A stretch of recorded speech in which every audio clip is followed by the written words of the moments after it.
Hey guys, Sam here from Venom Defense. Tonight we're going to be talking about installing one of our billet grips onto a lower receiver. In this case, I have an 80% lower receiver. The process would be exactly the same on a completed lower receiver, but this works just as well for demonstration purposes, so we'll go ahead and use that.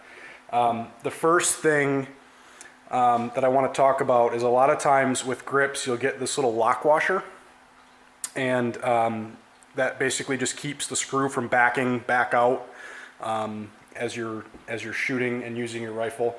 We typically recommend not using this just because it looks sort of bad underneath the screw.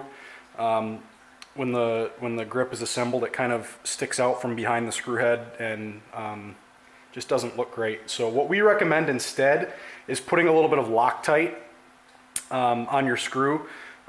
Typically, we recommend using the blue rather than the red so that it is easier to remove if you do ever need to take your grip off.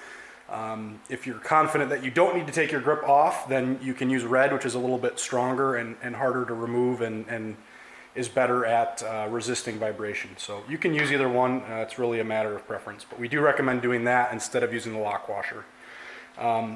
So just with any other grip installation, it's really the same process. So your detent for the selector goes in first, and then the screw or the spring, I like to put it on the grip side just so that it is a little bit easier to get everything lined up. So we'll go ahead and place this in, and then the screw that we provide, you can use other screws if you want, but the button head screw typically is a little bit lower profile, so it just looks a little bit cleaner than some others. So that just drops right into the hole, and then I usually start it as far as I can by hand, just because it's a little bit tight with the wrench, as you'll see. So I just run it in as far as I can by hand, and then I'll come back with the wrench that we provide with the grip as well.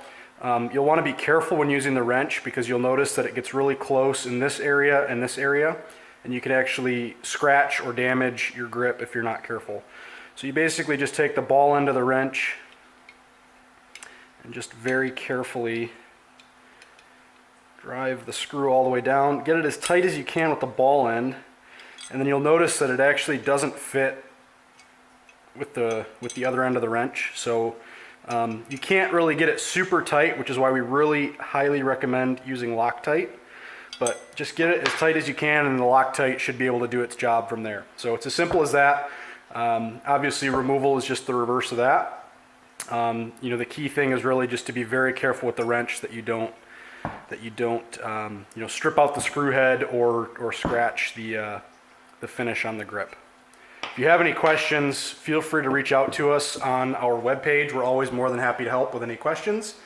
And we appreciate those of you who are using our products. We've gotten a lot of great feedback on them, and we've got a lot of other great stuff in store. So stay tuned. Thanks.